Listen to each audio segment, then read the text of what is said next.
Praise the lord. ఫిబ్రవరి 2వ తేదీ 2024. ఈరోజు దేవుని వాక్యం.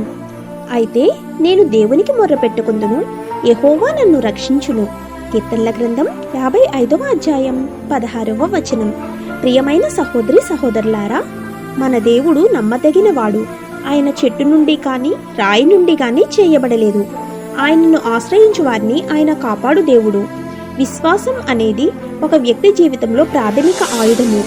విశ్వాసం లేకుండా ఎన్ని గంటలు మొరపెట్టినా దానివల్ల ఎటువంటి ఫలితము చూడలేము.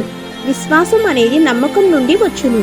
నమ్మకము విశ్వాసము రైలు పట్టాల వలె ఉండును. ఈ రెండిట్లో ఏది లేకపోయినా ఆత్మీయ రైలు ముందుకి పోదు.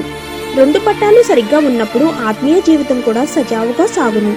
కాబట్టి మనము దేవునికి మొర్రపెట్టినప్పుడల్లా ఆయన మీద నమ్మకము విశ్వాసము కలిగి ఉన్నప్పుడు ఆయన మన మనవి ఆలకించి రక్షించును. మన జీవితంలో అట్టి విశ్వాసం కలిగి ఉండుముగాక.